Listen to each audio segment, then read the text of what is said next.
नमस्कार my friends, आप सभी का सुपर वाईफाई क्लास में मैं आशीष कुमार स्वागत करता हूं।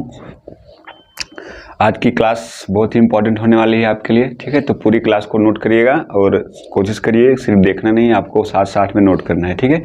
चलिए क्लास की शुरुआत को करते हैं, देखते हैं आपका सवाल क्या क्या सवाल है आज के। चलिए पहला सवाल क्या है, अंतर्राष्ट्रीय श्रमिक दिवस कब मनाया जाता है। आपका ऑप्शन है 24 अप्रैल, 25 अप्रैल, 26 अप्रैल, 1 मई। देखिए अगर हम बात करें अंतर्राष्ट्रीय मजदूर दिवस की बात करते हैं, किसकी बात करते हैं, अंतर्राष्ट्रीय मजदूर दिवस। अंतर्राष्ट्रीय मजदूर दिवस, तो अंतर्राष्ट्रीय मजदूर दिवस होता कब है, तो ये आपका होता है 1 मई को होता है। अंतर्राष्ट्रीय मजदूर दिवस मनाया कब जाता है भैया, 1 मई को मनाया जाता है। ये मनाया क्यों जाता है, तो समाज के निर्माण में मजदूरों के योगदान को प्रदर्शन को मतलब याद करने के लिए, प्रदर्शित करने के लिए कौन सा दिवस होता है, अंतर्राष्ट्रीय मजदूर दिवस होता है। तो ये लिख लीजिएगा, ये समाज निर्माण में मजदूरों के योगदान को याद करने के लिए, समाज निर्माण में मजदूरों के योगदान को याद करने के लिए तो कौन सा जो है आपका दिवस मनाया जाता है, तो अंतर्राष्ट्रीय मजदूर दिवस मनाया जाता है। अगर हम बात करें अगर आपसे कहा जाए कि मजदूर आंदोलन की शुरुआत कब होती है, सर्वप्रथम मजदूर आंदोलन की शुरुआत कब हुई थी और किस देश में हुई थी, तो याद रखिएगा जो मजदूर आंदोलन है इसकी जो शुरुआत हुई थी वह हुई थी 1886 में। कहाँ से हुई थी, तो यूएसए से हुई थी। मजदूर आंदोलन की शुरुआत कब होती है, तो 1886 में सबसे पहले कहाँ हुई थी, अमेरिका में हुई थी। और ये जो मजदूर आंदोलन था ये जो समाप्त होता है, ये इसकी समाप्ति कब होती है, होती है 1 मई। इसकी समाप्ति कब होती है, 1 मई को इसकी समाप्ति होती है। कौन सी घटना के साथ में इसकी समाप्ति होती है, तो याद रखिएगा जो एक स्थान है हे मार्केट, उस स्थान का नाम क्या है भैया, हे मार्केट की घटना। कौन सी घटना है, हे मार्केट की घटना। याद रखिएगा कौन सी घटना के साथ में ये जो है आपका मजदूर आंदोलन समाप्त हुआ, तो हे मार्केट की घटना से समाप्त होता है। और हे मार्केट जो स्थान पड़ता है ये कहाँ पड़ता है, आपका शिकागो में पड़ता है। कहाँ पड़ता है भैया, शिकागो में ये स्थान पड़ता है। शिकागो आपको पता होना चाहिए कौन सी झील के किनारे है, तो मिशिगन झील के किनारे। कौन सी झील के किनारे है, ये मिशिगन झील के किनारे। कौन सा शहर है आपका, शिकागो। विश्व में मांस की सबसे बड़ी मंडी कौन सी है, मांस की सबसे बड़ी जो मंडी है वो कौन सी है, शिकागो में है।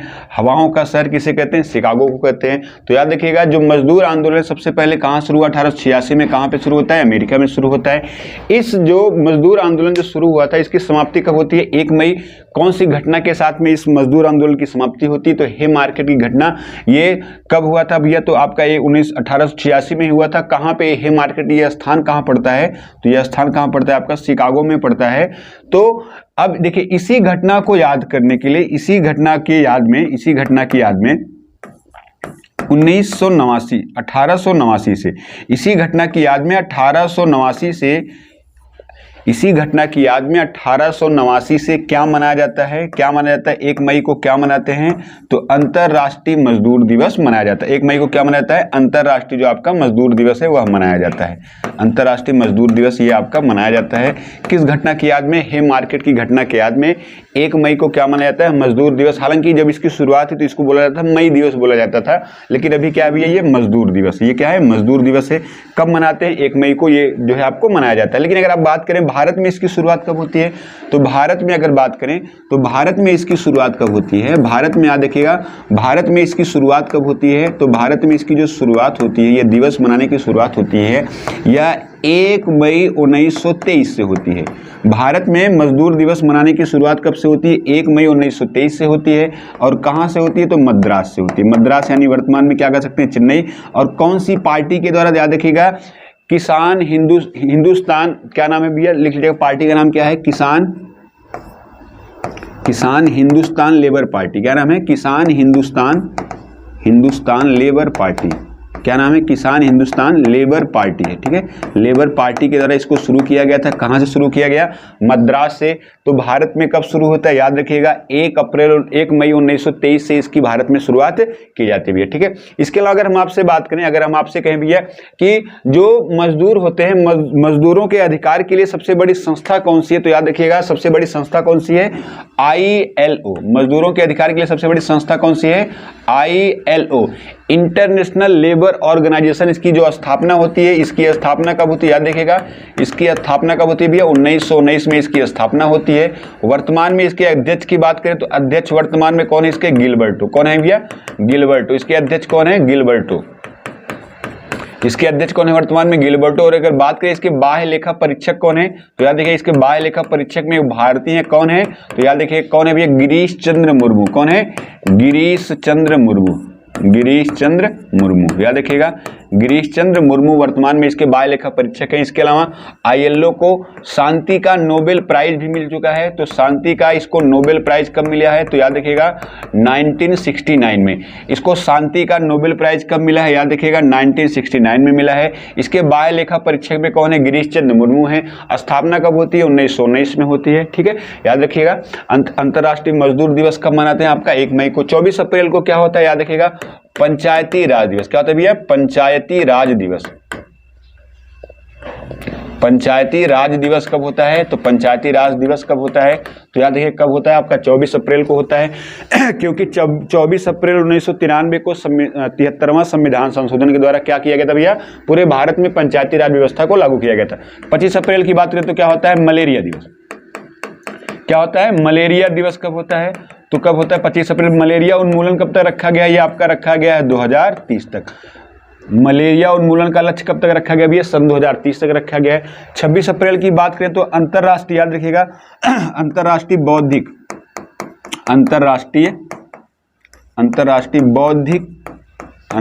बौद्धिक संपदा अधिकार दिवस। अंतरराष्ट्रीय बौद्धिक संपदा अधिकार दिवस कब मनाया जाता है भैया, तो ये कब मनाया जाता है, 26 अप्रैल को। इसके अलावा याद रखिएगा 26 अप्रैल 1986 को कौन सी घटना हुई थी, याद रखिएगा 26 अप्रैल 1986 को कौन सी घटना हुई, याद रखिएगा चेरनोबिल परमाणु दुर्घटना। याद रखिएगा चेरनोबिल, याद रखेंगे भैया चेरनोबिल परमाणु दुर्घटना कब होती है, तो याद रखिएगा चेरनोबिल परमाणु दुर्घटना कब होती है, 26 अप्रैल 1986 को होती है। ये चेरनोबिल नामक स्थान ये पड़ता कहाँ है, तो याद रखिएगा ये पड़ता कहाँ भी है आपका, ये यूक्रेन में पड़ता है। कहाँ पड़ता है आपका, ये यूक्रेन में पड़ता है। ठीक है, तो आपका आंसर क्या हो जाएगा इसमें, 1 मई हो जाएगा भैया। क्या हो जाएगा इसमें आपका, 1 मई हो जाएगा। ठीक है, चलिए स्क्रीनशॉट करना होगा, स्क्रीनशॉट कर लीजिए आप लोग।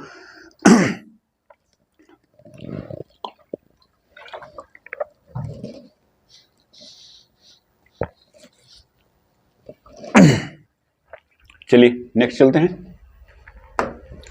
अगला सवाल क्या है आपका, भारत की पहली सोलर सिटी किसे बनाया जाएगा। आपके ऑप्शन हैं जबलपुर, भीमबेटका, खजुराहो, सांची। आप सभी को पता होगा ये सभी के सभी जगह हैं कहाँ पे, तो सभी की सभी जगह कहाँ पे भी है, मध्य प्रदेश में। और सभी के सभी आपके एग्जाम पॉइंट ऑफ व्यू से बहुत इंपॉर्टेंट। देखिए तो भारत की जो पहली सोलर सिटी बनाई जाएगी वो कहाँ पे, वो सिटी का नाम क्या है, सांची। क्या नाम है, तो आपका जो सही आंसर हो जाएगा वो क्या हो जाएगा, सांची हो जाएगा। देखिए बात करते हैं किसके बारे में, सांची की अगर हम बात करें, देखिए सांची जगह का नाम है। सांची क्या है, जगह का नाम है। और सांची पड़ता कहाँ है, तो एमपी के, याद रखिएगा एमपी के कौन से जिले में पड़ता है, एमपी के रायसेना जिले में स्थित है। ये याद रखना भैया, सांची सिटी कहाँ पड़ती है, तो एमपी का कौन सा जिला है, एमपी का रायसेना जिला। एमपी का कौन सा जिला है, रायसेना जिले में पड़ता है। एमपी के कौन से जिले में पड़ता है, रायसेना जिले में पड़ता है।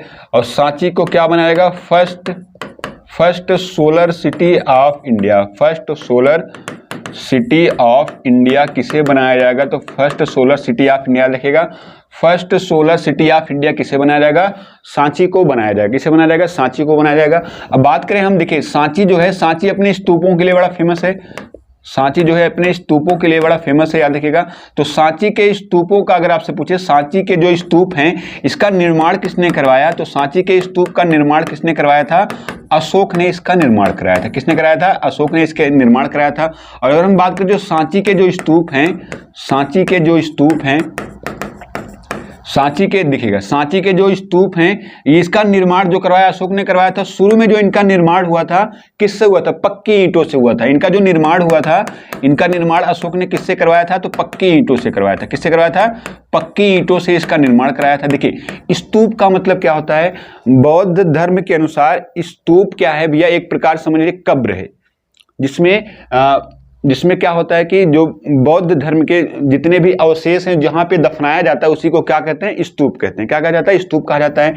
तो सांची के स्तूप का निर्माण किसने करवाया, पक्की ईंटों से करवाया, किसने करवाया था, तो आप सभी को पता होना चाहिए किसने करवाया, अशोक ने करवाया। लेकिन बाद में पक्की ईंटों की जगह याद देखिएगा, ईंटों की जगह पत्थर किसने लगवाया, तो ईंटों की जगह पत्थर किसने लगवाया, ये किसने लगवाया याद देखिए भैया, ईंटों की जगह पत्थर इस पे किसने लगवाया, शुंग वंश ने लगवाया। शुंग वंश के शासकों ने, किस वंश के शासकों ने, शुंग वंश के शासकों ने इस पे ईंट की जगह क्या लगवाया, पत्थर लगाया। जो सांची का जो स्तूप है इसके द्वार को क्या बोलते हैं, तो इसके द्वार को बोलते हैं तोरण द्वार। क्या बोलते हैं, तोरण द्वार बोलते हैं। तोरण द्वार का निर्माण किसने करवाया, तो याद रखिएगा तोरण द्वार का निर्माण किसने करवाया, तो इसको करवाया किसने, सातवाहन वंश के राजाओं ने। किसने करवाया, सातवाहन वंश के राजाओं ने करवाया। फिर से सुनिएगा, सांची के स्तूप का निर्माण किससे हुआ है, ईंटों से हुआ था। शुरुआती निर्माण किसने करवाया, अशोक ने करवाया। लेकिन आपसे कहेगा कि ईंटों की जगह पे पत्थर किसने लगवाया, तो शुंग वंश के राजाओं ने लगवाया। इसके बाद अगर आपसे कहेगा जो स्तूप का जो द्वार होता है उसे बोलते हैं तोरण द्वार, तो द्वार का निर्माण किसने करवाया, नंद वंश के शासकों ने करवाया भैया। ठीक है, चलिए और देखिए अगर आपका जो सांची है, याद रखिएगा जो सांची का स्तूप है ये यूनेस्को में शामिल है। किसमें शामिल है भैया, ये आपका यूनेस्को में शामिल है। यूनेस्को में शामिल कब होता है, याद रखिएगा ये आपका यूनेस्को में शामिल होता है 1989 में होता है भैया। ये आपका यूनेस्को में कब शामिल होता है, 1989 में। और अगर आपको याद हो तो 1989 में ही कौन से नंबर का संविधान संशोधन होता है, 61वां संविधान संशोधन। कौन से नंबर का संशोधन होता है, 61वां संविधान संशोधन, जिसमें वोट देने की आयु 21 वर्ष से घटा के कितना कर दिया गया, 21 वर्ष से घटा के कितना कर दिया गया, 18 वर्ष कर दिया गया। 21 वर्ष से घटा के कितना कर दिया गया, 18 वर्ष। याद रखिएगा 61वां संविधान संशोधन 1989 के द्वारा जो वोट देने की आयु 21 वर्ष से घटा के कितना कर दिया गया, 18 वर्ष। और 1989 में ही सांची को किसमें शामिल किया गया था, यूनेस्को में शामिल किया गया था। ठीक है, चलिए देखिए खजुराहो की बात करते हैं तो खजुराहो का जो मंदिर है, याद रखिएगा खजुराहो में जो मंदिर है इसको यूनेस्को में कब शामिल किया गया, इसको शामिल किया गया 1986 में। ये यूनेस्को में कब शामिल होता है, 1986 में शामिल होता है। सांची कब शामिल होता है, 1989 में शामिल होता है। ठीक है, इसके अलावा भीमबेटका की गुफाएं कब शामिल होती है, याद रखिएगा ये सन 2003 में यूनेस्को में शामिल होता है। भीमबेटका की गुफाएं सन 2003 में शामिल होते हैं। खजुराहो के मंदिर 1986 में शामिल होते हैं। सांची का स्तूप कब शामिल होता है, 1989 में शामिल होता है। जबलपुर की बात करें कौन सी नदी के किनारे है, ये नर्मदा नदी। कौन सी नदी के किनारे है, ये नर्मदा नदी के किनारे है। और इसी नदी पर जबलपुर में स्थित है भैया भेड़ा घाट। कौन सा घाट है, भेड़ा घाट। भेड़ा घाट कहां पे है, जबलपुर में, नर्मदा नदी। इसके अलावा एक जलप्रपात है धुआंधार जलप्रपात। क्या नाम है, धुआंधार जलप्रपात। धुआंधार जलप्रपात जो आपका पड़ता है, तो धुआंधार जलप्रपात आपका कहां पड़ता है, जबलपुर में। कहां पे भी है, जबलपुर। आइए देखते हैं स्तूप के बारे में आपका क्या क्या और इंपॉर्टेंट सवाल बन सकता है। ठीक है, चलिए एक पेज ले लेते हैं। देखो भैया पहली बात तो जो स्तूप है, स्तूप बोलते किसे, ध्यान दीजिएगा।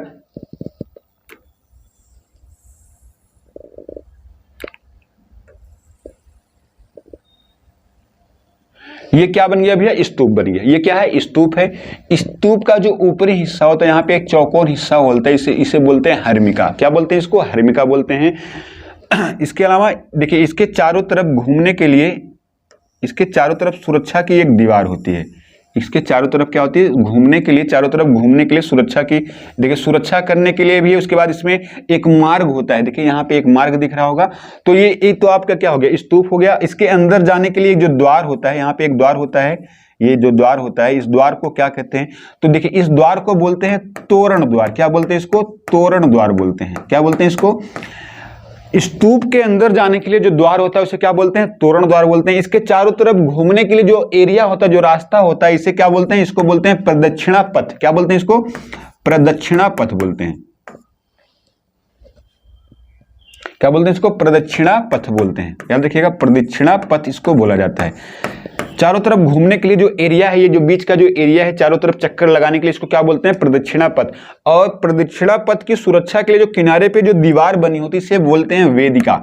इसे क्या बोला जाता है, वेदिका बोला जाता है। क्या बोला जाता है, वेदिका बोला जाता है। ठीक है, और ये जो आपको अंडाकार में शेप में जो एरिया दिख रहा है, इसको बोलते हैं अंडप। इसको क्या बोलते हैं, अंडप बोला जाता है। क्या बोलते हैं इसको, अंडप बोला जाता है। क्या बोलते हैं इसको, अंडप। ये देखिए ऊपर का जो एरिया चौकोर इलाका आपको दिख रहा है, इसको बोलते हैं हर्मिका। इस एरिया को क्या बोलते हैं, हर्मिका बोला जाता है। क्या बोलते हैं भैया, इसको हर्मिका बोलते हैं। अगर आपसे पूछा जाए पूरे स्तूप का सबसे पवित्र स्थल कौन सा होता है, हर्मिका। याद रखिएगा स्तूप का सबसे पवित्र हिस्सा, स्तूप का सबसे पवित्र हिस्सा कौन सा होता है? तो हर्मिका होता है। इसके ऊपर 3 वेदियां लिखी, यहाँ पे 3 जो है आपके 3 इस तरह से स्तंभ बने होते हैं। एक स्तंभ में 3 जो है आपके निशान बने होते हैं। तो ये किसको प्रदर्शित करता है? तो याद रखिएगा, बुद्ध धर्म के त्रिरत्न, बुद्ध, धम्म और संघ। तो बौद्ध धर्म के त्रिरत्नों को ये दिखाते हैं। सबसे ऊपर क्या होता है? बुद्ध होता है, बुद्ध। उसके बाद क्या होता है? धम्म होता है। उसके बाद क्या होता है? संघ दिखाता है। बुद्ध, धम्म और ये संघ को प्रदर्शित करते हैं। ऊपर के जो 3 त्रिक यहाँ पे लिखे हुए हैं आपको, ये बुद्ध, धम्म और संघ को प्रदर्शित करते हैं। और ये इलाका ये क्या कहलाता है भैया? ये क्या कहलाता है आपका? ये हर्मिका कहलाता है, स्तूप का सबसे पवित्र स्थल। ठीक है, तो स्तूप का सबसे पवित्र स्थल क्या कहलाता है आपका? हर्मिका कहलाता है। और ये गोलाकार हिस्सा क्या कहलाता है? अंडप कहलाता है। ये किनारे की दीवार क्या कहलाती है? वेदिका कहलाती है। घूम चारों तरफ चक्कर लगाने के लिए जो इलाका होता है, रास्ता होता है, उसे क्या बोलते हैं? प्रदक्षिणा पथ बोलते हैं। तोरण द्वार, तोरण द्वार जो अंदर जाने के लिए जो सीढ़ी बनी होती है, जो द्वार बना होता है, इसको क्या बोलते हैं? तोरण द्वार बोलते हैं। और याद रखिएगा, जो तोरण द्वार है, तोरण द्वार पर जातक कथाओं का वर्णन किया जाता है। किसका वर्णन किया गया है? जातक कथाओं का वर्णन किया गया है। जातक कथा का वर्णन है भैया, जातक कथा का वर्णन है। और याद देखिएगा, जो जातक कथाएं होती हैं, इसका संबंध किससे है? बुद्ध के पूर्व जन्म की जो कथाएं होती हैं, उन्हें क्या कहा गया है? जातक कथा। याद देखिएगा, बुद्ध की पूर्व जन्म की कथा, पूर्व जन्म की कथा का वर्णन क्या कहलाता है? जातक कथाएं कहलाता है। ये आपका क्या है भैया? ये आपकी कौन सी आकृति है? स्तूप है। ये क्या है आपकी आकृति? स्तूप। और स्तूप अगर आपको याद होना चाहिए, तो स्तूप किसका प्रतीक होता है? तो महात्मा बुद्ध के महापरिनिर्वाण का जो प्रतीक होता है, उसी को क्या कहते हैं? हम स्तूप कहते हैं। तो ये किसका चिन्ह होता है? अगर पूछे स्तूप किसका चिन्ह होता है, तो याद रखिएगा, ये महापरिनिर्वाण का प्रतीक होता है। महापरिनिर्वाण का मतलब क्या होता है? मृत्यु होता है। क्या होता है? मृत्यु। और किसकी मृत्यु को महापरिनिर्वाण कहा गया है? तो महात्मा बुद्ध की मृत्यु को क्या कहा गया है? तो महात्मा बुद्ध की मृत्यु को क्या कहा गया है? महापरिनिर्वाण कहा गया है। ठीक है, चलिए स्क्रीनशॉट कर लीजिए आप लोग।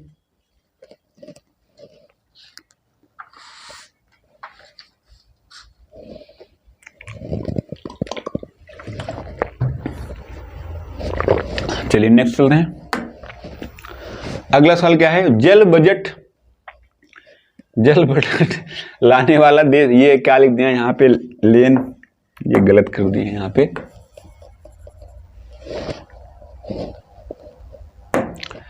जल बजट लाने वाला देश का पहला राज्य बना हुआ है। जल बजट लाने वाला देश का पहला राज्य बना हुआ है छत्तीसगढ़, उत्तराखंड, राजस्थान और केरला। तो देखिए, जल बजट की बात करें, जल बजट है, जल बजट है। क्या है भैया? जल बजट है। तो जल बजट है और कैसा है? देश का पहला, देश का पहला जल बजट है और देश का पहला है। तो अगर आपसे कहा जाए, कभी आपसे पूछे जल बजट के आधार कितने होते हैं, तो जल बजट के आधार कितने होते हैं? याद रखिए, जल बजट के कितने आधार होते हैं? 6 आधार होता है। जल बजट का कितना आधार होता है भैया? 6 होता है। जल बजट के आधार कितने होते हैं? 6 आधार होते हैं। और देश का ये कौन सा नंबर का बजट है? देश का पहला जल बजट है। और यह जल बजट पेश करने वाला फर्स्ट राज्य कौन सा है? पेश करने वाला फर्स्ट राज्य कौन सा है? तो याद रखिएगा, जल बजट पेश करने वाला फर्स्ट राज्य कौन सा है भैया? केरला है। कौन सा राज्य है? केरल है। कौन सा राज्य है? केरल। जल बजट को पेश करने वाला पहला राज्य कौन सा बन गया है? केरल बन गया है। इसके अलावा केरल में याद रखिए कोच्चि, कोच्चि कहां पड़ता है? अभी कोच्चि चर्चा में आया है। इसके अलावा कोलम चर्चा में आया था। इसके अलावा याद रखिएगा, कौन सी झील है आपकी? पेरियार झील। कौन सी झील है भैया? पेरियार झील। ये भी कहां पे है? केरल में है। इसके अलावा आपको याद रखना चाहिए, यहाँ पे देखिए, एक तो कोच्चि हो गया, एक तो कोलम हो गया, एक तो आपका पेरियार हो गया।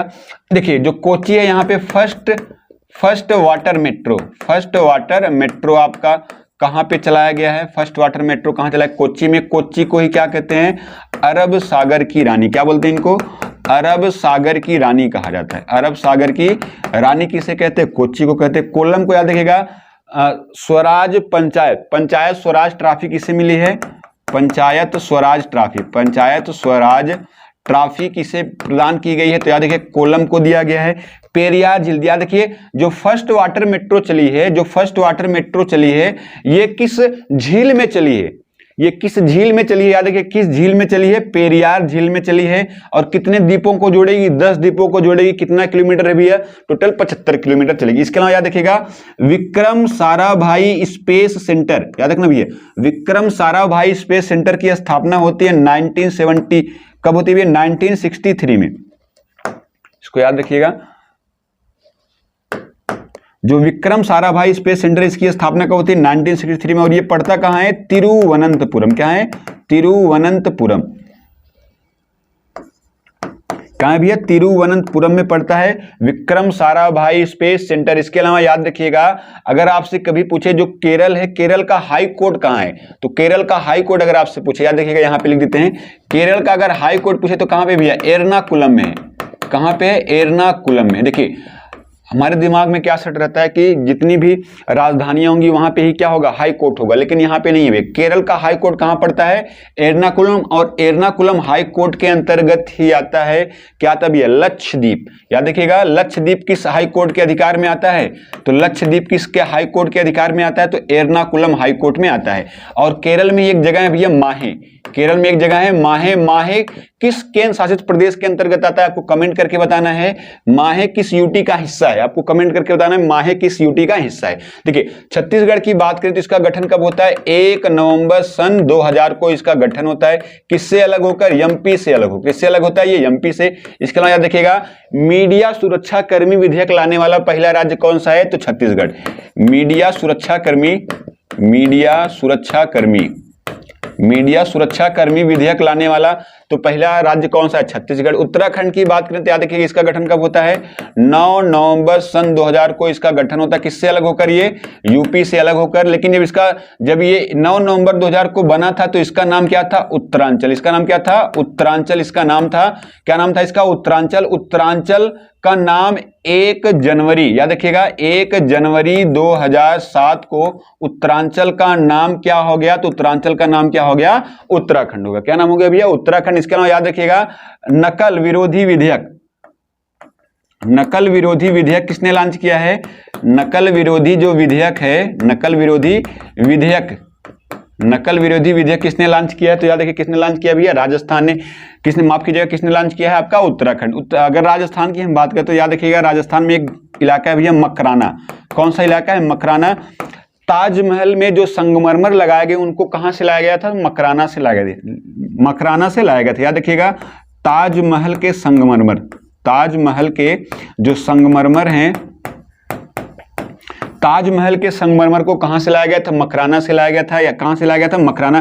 देखिए राजस्थान में जो है आपका एक जिला है भैया जोधपुर। कौन सा जिला है, जोधपुर जिला है। याद रखिएगा जोधपुर जिले में पूरे एशिया की सबसे बड़ी जो एयर वायुसेना की जो छावनी है सबसे बड़ी, वो कहां पे है, जोधपुर में। लिख लीजिएगा, वायुसेना की सबसे बड़ी छावनी, पूरे एशिया में वायुसेना की सबसे बड़ी छावनी कहां पे है, जोधपुर में।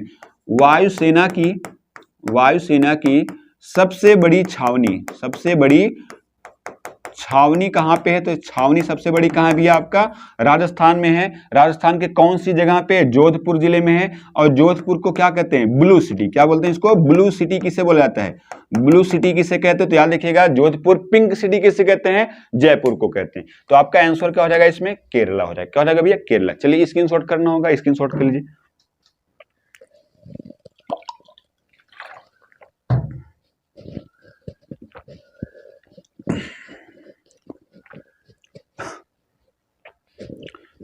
चलिए नेक्स्ट चलते हैं। अगला सवाल क्या है आपका, भारत में पहली बार वाटर बॉडीज सेंसस रिपोर्ट केंद्रीय जल शक्ति मंत्रालय द्वारा जारी की गई। इसके अनुसार सर्वाधिक तालाब एवं जलाशय वाला राज्य है। क्या है, सर्वाधिक तालाब एवं जलाशय वाला राज्य है। आपके ऑप्शन है पश्चिम बंगाल, आंध्र प्रदेश, तमिलनाडु और महाराष्ट्र। बताइए क्या होगा।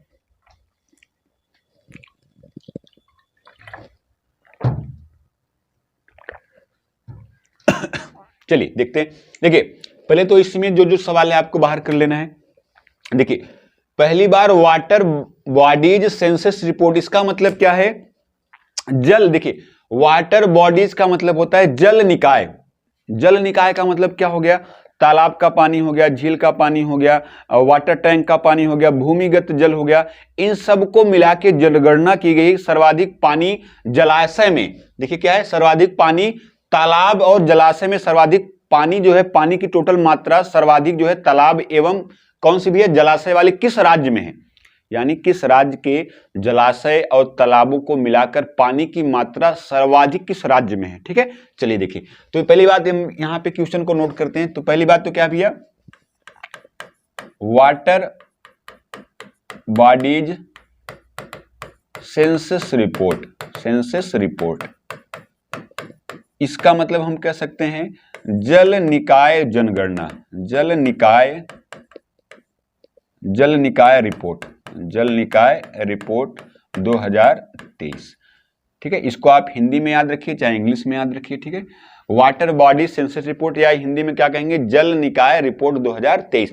इसका जारीकर्ता कौन है, देखिए जारीकर्ता कौन है भैया, रिपोर्ट केंद्रीय जल शक्ति मंत्रालय द्वारा जारी की गई। तो इसका जारीकर्ता कौन सा मंत्रालय है, तो जारीकर्ता मंत्रालय कौन सा है, तो याद रखिएगा जल शक्ति मंत्रालय। कौन है, जल शक्ति मंत्रालय है। कौन है, जल शक्ति मंत्रालय के द्वारा यह जारी किया गया है। जल शक्ति मंत्रालय के मंत्री कौन है, तो इसके मंत्री आप सभी को याद होना चाहिए, गजेंद्र सिंह शेखावत। कौन है, गजेंद्र सिंह शेखावत, गजेंद्र सिंह शेखावत इसके मंत्री हैं। और याद रखिएगा, अब इसमें जो रिपोर्ट जारी की गई है, जो रिपोर्ट है उसमें क्या है भैया, उसमें जो प्राकृतिक द्वारा जो जल दिया गया है, कहने का मतलब क्या है, जो प्राकृतिक निकाय हैं, प्राकृतिक निकाय का मतलब हो गया झील हो गया, नदी हो गया, और कृत्रिम निकाय जैसे तालाब हो गया, यानी सबको मिला के ये रिपोर्ट जारी की। तो इसमें जो लिया गया है वो क्या है भैया, कृत्रिम निकाय, कृत्रिम निकाय प्लस प्राकृतिक निकाय, दोनों को शामिल किया गया है। इसमें क्या है, कृत्रिम निकाय को भी शामिल किया गया और प्राकृतिक निकाय दोनों को इसमें शामिल किया गया है।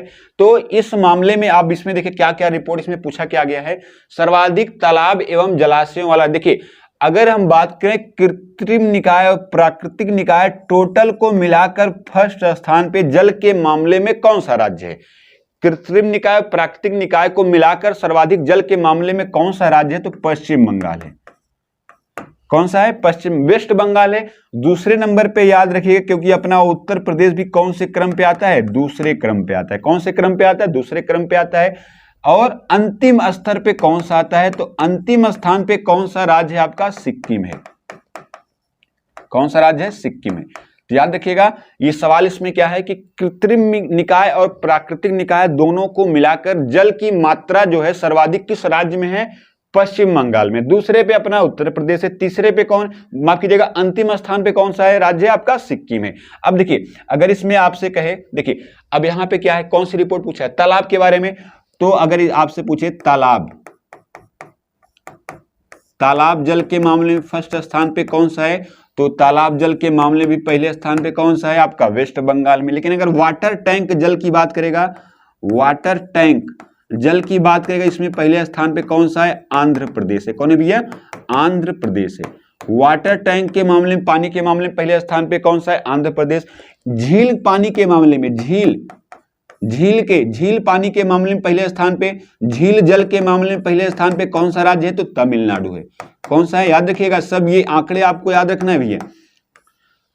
तालाब जल के मामले में पहले स्थान पे, देखिए अगर ओवरऑल पूछेगा तो पश्चिम बंगाल, दूसरे पे उत्तर प्रदेश, अंतिम में कौन है, सिक्किम है। लेकिन तालाब जल के मामले में पहले स्थान पे पश्चिम बंगाल। वाटर टैंक होता है ना, उसके मामले में पहले स्थान पे आंध्र प्रदेश। झील के जल के मामले में पहले स्थान पे कौन सा है, तमिलनाडु है। इसके अलावा एक इसमें और याद रखिएगा, अगर आपसे पूछ ले कि परियोजना संरक्षण, जल परियोजना संरक्षण के मामले में पहले स्थान पे कौन है, तो महाराष्ट्र। लिख लीजिएगा, जल संरक्षण परियोजना के मामले में, जल संरक्षण परियोजना के मामले में पहले स्थान पे कौन सा राज्य है, तो पहले स्थान पे है आपका महाराष्ट्र है। कौन सा राज्य भी है आपका, महाराष्ट्र है। तो आपका इसमें आंसर क्या हो जाएगा, सर्वाधिक तालाब जल वाली बात की तो पश्चिम बंगाल हो जाएगा। कौन हो जाएगा, पश्चिम बंगाल हो जाएगा। ठीक है, देखिए आंध्र प्रदेश में एक जगह भी है यनम। कौन सा जगह है, यनम है तो आंध्र प्रदेश में, लेकिन किस केंद्र शासित प्रदेश में आता है, तो पांडिचेरी में आता है। किस में आता है आपका,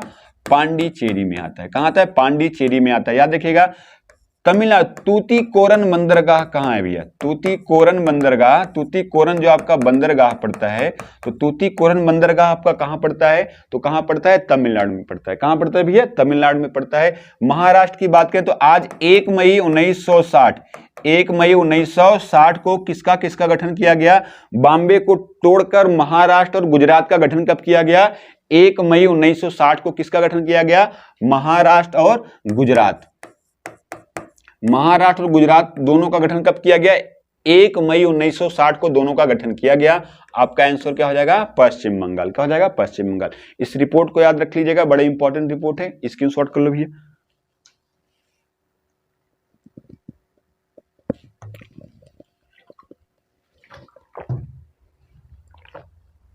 चलिए नेक्स्ट चलते हैं।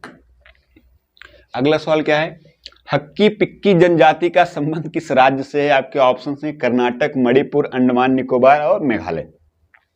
देखिए हक्की पिक्की जनजाति, देखिए अभी चर्चा में क्यों आए हैं, बात क्या है असल में। देखिए एक अफ्रीकी देश है सूडान, आप सभी को पता होगा, न्यूज में आ रहा होगा, अफ्रीकी देश है सूडान, वहां पे गृह युद्ध छिड़ रहा है, गृह युद्ध हो चुका है। तो गृह युद्ध में जो है भारत की एक जनजाति है हक्की पिक्की जनजाति, वो वहां पे फंस गई है। वो इस जनजाति के तकरीबन 200 के आसपास में लोग जो है इस जनजाति के लोग तकरीबन 200 के आसपास की जो जनसंख्या इनकी वहां पे फंस गई है। किस देश में? सूडान में फंस गई है। तो इसलिए चर्चा में आया है, लिख लीजिएगा। तो अगर आपसे पूछे सूडान, लिख लेंगे सूडान के बारे में थोड़ा सा। सूडान की राजधानी क्या, आप सभी को पता होगा? खार्तूम। सूडान की राजधानी क्या है भैया? खार्तूम। और सूडान से भारतीयों को वापस लाने के लिए, सूडान से भारतीयों को वापस लाने के लिए कौन सा ऑपरेशन चलाया जा रहा है? कौन सा ऑपरेशन चलाया जा रहा है भैया? याद रखिएगा, ऑपरेशन कावेरी, ऑपरेशन कावेरी चलाया जा रहा है, ऑपरेशन कावेरी चलाया जा रहा है। याद रखिएगा सूडान से भारतीयों को वापस लाने के लिए ऑपरेशन क्या चलाया जा रहा है? कावेरी। क्यों? क्योंकि यहां पे क्या हो चुका है? गृह युद्ध हो चुका है, गृह युद्ध शुरू हो चुका है। और सूडान में ही हक्की पक्की जनजाति, कौन सी जनजाति है याद लिख लीजिएगा आप लोग? हक्की पक्की जनजाति जो है, हक्की पिक्की जनजाति, माफ कीजिएगा, हक्की पिक्की जो जनजाति है, ये कहां फंस गए हैं? तो ये कहां फंस गए हैं? सूडान में फंस गए हैं। तो हक्की पक्की जनजाति जो आपकी है कहां फंस गई है? सूडान में। देखिए हक्की का मतलब क्या होता है? हक्की का मतलब क्या होता है? हक्की का मतलब होता है पक्षी, हक्की का मतलब क्या होता है? पक्षी होता है। पिक्की का मतलब क्या होता है? पकड़ना होता है। हक्की का मतलब पक्षी होता है, पिक्की का मतलब क्या होता है? पकड़ना होता है। तो ये जनजाति करती क्या है? तो ये जनजाति, अब देखिए अभी तो थोड़ा ये डेवलप हो चुके हैं, अपना काम करते हैं और तरीके से, लेकिन इनका जो मुख्य पहले काम था क्या करना था? पक्षियों को पकड़ना। तो इनका नाम क्या है? हक्की पिक्की जनजाति। इनकी सर्वाधिक जनसंख्या जो है, सर्वाधिक जनसंख्या 2011 की जनगणना के अनुसार इनकी सर्वाधिक जनसंख्या किस राज्य में देखी गई? कर्नाटक में। ये लगभग 11,000 प्लस इनकी जनसंख्या देखी गई कहां पे? कर्नाटक राज्य में। याद रखिएगा सर्वाधिक जो इनका जनसंख्या देखा है किस राज्य में देखा गया? कर्नाटक में। तो हक्की पक्की जनजाति आपके किस राज्य की है? कर्नाटक राज्य की है। और ये कहां पे फंस गए हैं भैया? तो ये आपका कौन से देश में फंस गए हैं? सूडान में, इसलिए चर्चा में आए हैं, याद कर लीजिएगा आप लोग, ठीक है। अब देखिए अगर हम बात करें मणिपुर, तो मैती समुदाय कहां का है? मैती समुदाय, मैती समुदाय कहां का है आपका? मणिपुर का। अंडमान निकोबार, याद रखिएगा सेंटलीज जनजाति, सेंटलीज जनजाति कहां की है? अंडमान निकोबार की। जारवा जनजाति कहां की है? अंडमान निकोबार की। सैम्पेन जनजाति कहां की है?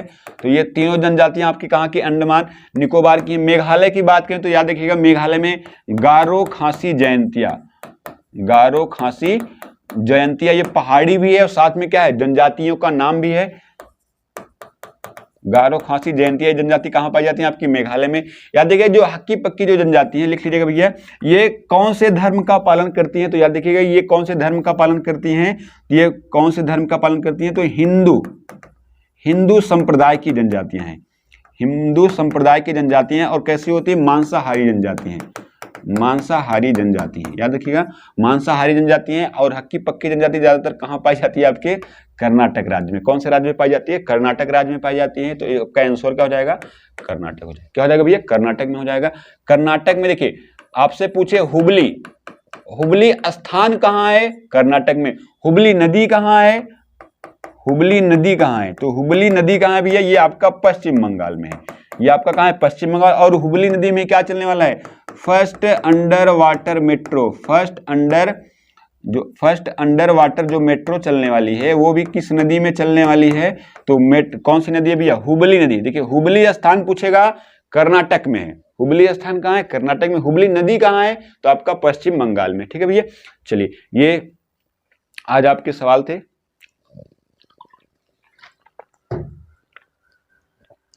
स्क्रीनशॉट कर लीजिएगा। क्लास कैसी लगी कमेंट बॉक्स में कमेंट करके जरूर बताइएगा, और क्लास को ज़्यादा से ज़्यादा लोगों के पास शेयर करिए। तो इसी के साथ आज की आपकी क्लास समाप्त होती है भैया। चैनल को ज़्यादा से ज़्यादा लोगों के पास शेयर करिए एवं सब्सक्राइब करिए। धन्यवाद।